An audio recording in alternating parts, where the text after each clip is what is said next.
വ്യക്തമാണ്. ശ്രീ സജി നന്ദിയേട്ട, റിലീസിന് മുൻപേ മലയാള സിനിമയിലെ പല റെക്കോർഡും എമ്പുരാൻ ഭേദിച്ചിരുന്നു. റിലീസ് ദിനത്തിൽ ടിക്കറ്റ് വിൽപ്പനയിലൂടെ മാത്രം 50 കോടി രൂപ നേടാനായെന്നുള്ള കണക്കുകൾ. അതേസമയം ഇവിടെ ഏറ്റവും ഒടുവിൽ സൂചിപ്പിച്ചതുപോലെ ഒരുപാട് പ്രതിസന്ധി ഉണ്ടാക്കുന്ന ചോദ്യങ്ങളുമുണ്ട്. 250-ലധികം സിനിമകൾ ഇറങ്ങുന്ന മലയാളത്തിൽ 10-15 സിനിമകൾ മാത്രമാണ് മുതൽ മുടക്ക് തിരിച്ചുപിടിക്കുന്നത്. നിർമ്മാതാക്കളടക്കം കടുത്ത പ്രതിസന്ധിയിലാണ്.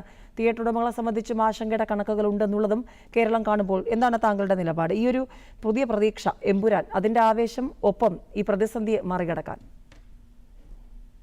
അല്ല, ഒരു എമ്പുരാന്റെ വിജയം മാത്രം മലയാള സിനിമയുടെ പ്രതിസന്ധി മറികടക്കാൻ ഉതകുന്നതല്ല.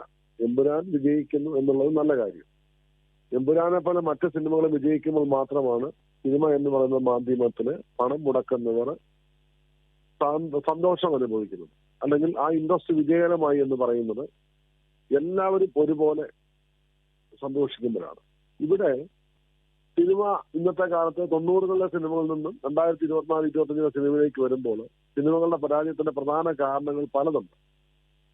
അതിനൊരു കാരണം സിനിമകളുടെ എണ്ണത്തിന്റെ ബാഹുല്യം കൂടി എന്നുള്ളതാണ്. കാരണം ഇത്രയും സിനിമ കാണുവാനുള്ള മലയാളി പ്രേക്ഷകർ ഇവിടെ ഇല്ല. ഇവിടെ ചെറുപ്പക്കാരാണ് സിനിമ കാണുന്നത്. അതിശയിപ്പിക്കുന്ന പടങ്ങൾ വന്നാൽ മാത്രമേ ഫാമിലി തിയേറ്ററിലേക്ക് വരാറുള്ളൂ. അപ്പോ 7% വരുന്ന മലയാളി പ്രേക്ഷകരാണ് സിനിമയുടെ പ്രധാനപ്പെട്ട മാർക്കറ്റ് എന്ന് പറയുന്നത്. ബാക്കിയുള്ളവർ വീടുകളിൽ നിന്ന് സിനിമ കാണുന്ന ഒരു രീതി അവലംബിക്കുന്നുണ്ട്. OTT എന്ന് പറയുന്ന മാർഗത്തിലൂടെ, ആ മീഡിയത്തിലൂടെ തങ്ങൾക്ക് വീട്ടിൽ നിന്ന് സിനിമ കാണാം എന്നൊരു ബോധ്യം അവർക്ക് ഉണ്ട്. സിനിമകളുടെ എണ്ണം കൂടിയത് അത് ഭയങ്കരമായ ഒരു പ്രശ്നം തന്നെയാണ്. 2023-ൽ 223 സിനിമകളാണ് ചേംബർ അംഗീകാരം കൊടുത്തത്. 2024-ല് 211 സിനിമകളാണ് വന്നിരിക്കുന്നത്. ഇത്രയും സിനിമകൾ കാണുമ്പോൾ അതിന് പല തരത്തിലുള്ള ബഡ്ജറ്റുകളുള്ള സിനിമകളുണ്ട്.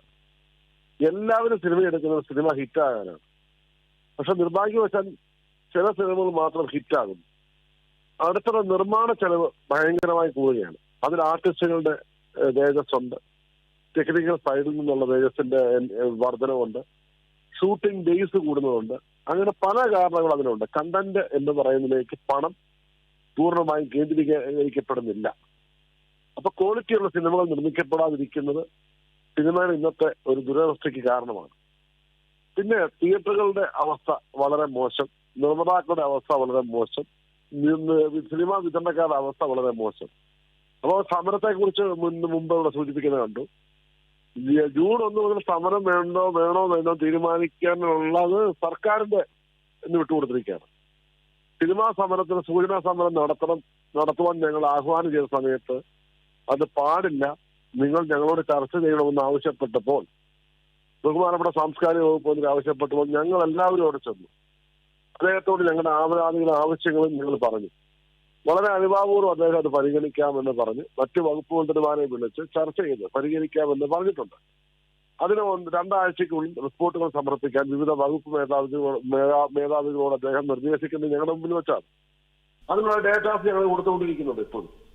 അതോടൊപ്പം തന്നെ 2 മാസത്തിനുള്ളിൽ വിവിധ വകുപ്പുകളുമായി ഉള്ള വിവിധ വകുപ്പുകളെ കൂടിക്കൊണ്ടു കിടക്കുന്ന ആവശ്യങ്ങളായതുകൊണ്ട് ആ വകുപ്പിലെ എല്ലാ മന്ത്രിമാരെ വകുപ്പ് മേധാവികൾ ഉൾപ്പെടുത്തിക്കൊണ്ടൊരു മീറ്റിംഗ് സംഘടിപ്പിച്ചുകൊണ്ട് ഞങ്ങൾ ഉന്നയിച്ച ആവശ്യങ്ങളിന്മേൽ അനുഭാവവും ഒരു പരിഗണന നൽകാമെന്ന് പറഞ്ഞ സാഹചര്യത്തിൽ സിനിമാ സമരം എന്ന് പറയുന്ന ആ ഒരു സമരത്തിൽ നിന്നും ഞങ്ങൾ പിന്തിരിച്ച് പോയിട്ടില്ല. മറിച്ച് സർക്കാരിൽ നിന്ന് ഞങ്ങൾക്ക് ലഭിക്കേണ്ട ആനുകൂല്യം ലഭിക്കുന്ന പക്ഷം ഞങ്ങൾ സമരത്തിൽ പിന്മാറും. അതുകൊണ്ട് സർക്കാർ ആനുകൂല്യം നൽകണോ വേണ്ടോ തീരുമാനിക്കുന്ന സർക്കാരാണ്.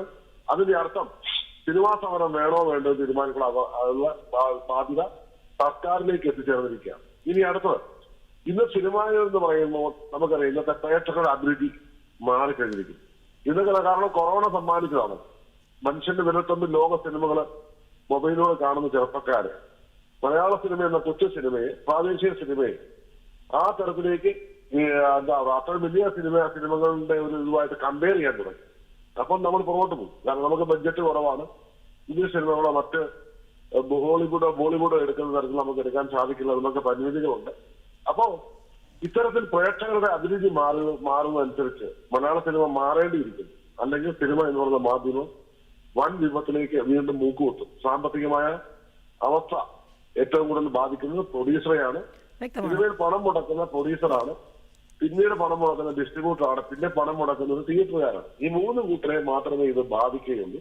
ബാക്കിയുള്ളവരെ ആരെ സാമ്പത്തികമായി ഇത് ബാധിക്കില്ല. ഒരു സിനിമ പരാജയപ്പെട്ടാലും വിജയിച്ചാലും അതിന് അഭിനയിക്കുന്നവരെയോ അതിന് ടെക്നീഷ്യന്മാരെയോ ഒന്നും ബാധിക്കാറില്ല. കാരണം അവർ അതിനു മുമ്പ് അതിന് പണം കൈപ്പറ്റുന്നവരാണ്. ഈ സാഹചര്യത്തിൽ വലിയൊരു ഡിസാസ്റ്ററിലേക്കാണ് മലയാള സിനിമ പോകുന്നത്. ഇന്ത്യൻ സിനിമ അങ്ങനെ തന്നെ പോയിക്കൊണ്ടിരിക്കുന്നത്. അതിന് കാരണം സിനിമകളുടെ ബാഹുല്യം കൂടി, പ്രേക്ഷകരുടെ എണ്ണം കൂടി. നമുക്കറിയാം, നമ്മുടെ കേരളത്തില് തമിഴ്നാടിനെ നമ്മൾ കമ്പയർ ചെയ്താൽ തമിഴ്നാട്ടിലെ ഭൂരിപക്ഷം ജനങ്ങളുടെ ജീവിതത്തിന്റെ ഒരു ഭാഗമാണ് സിനിമ കാണുക എന്നുള്ളത്. പക്ഷേ കേരളത്തിലെ ജനങ്ങളുടെ ജീവിതത്തിന്റെ ഭാഗമല്ല സിനിമ കാണുക എന്നുള്ളത്. സിനിമ എന്ന് പറയുന്നത് കുറച്ചു പേർക്ക് മാത്രം ഇഷ്ടമുള്ള ഒരു മാധ്യമമായി മാറിയിരിക്കുന്നു. എന്നാൽ വീടുകളിൽ തങ്ങളുടെ സ്വീകരണ മുറികളിലേക്ക് ചാനൽ മുഖേന വരുമ്പോൾ കാണുമെന്നതിന് മലയാളികൾക്ക് താല്പര്യമുള്ള കാര്യവുമാണ്. അപ്പം മലയാള എമ്പുരാൻ പോലെയുള്ള സിനിമകള് ലോക സിനിമയ്ക്ക് അല്ലെങ്കിൽ ഇന്ത്യ മലയാളം പോലെ കൊച്ചു സിനിമയ്ക്ക് വലിയ വിപണി തുറന്നിടാൻ ഉള്ള ഒരു സാഹചര്യം ഒരുക്കിയിട്ടുണ്ടെന്നുള്ള കാര്യം സത്യമാണ്. അപ്പൊ അതുകൊണ്ട് ഒരു സിനിമ വിജയിക്കുന്നതോ എമ്പുരാൻ വിജയിക്കുന്നതോ ഒന്നും, അല്ലെങ്കിൽ ഒരു സിനിമ വിജയിച്ചത് സിനിമയുടെ ഏതെങ്കിലും തരത്തിലുള്ള സാമ്പത്തിക അവസ്ഥയെ മാറ്റിമറിക്കുമെന്നും ഇന്നത്തെ ദുർവിധിക്ക് അല്ലെങ്കിൽ ഇന്നത്തെ സാമ്പത്തിക സാഹചര്യത്തില് അതൊരു മാറ്റം കൊണ്ടുവരുമെന്നും ഞങ്ങൾ കരുതുന്നില്ല. കാരണം അടിമുടി പൊതുവെ മാറണം, A to Z മാറി A to Z ഹാപ്പി ആകുന്ന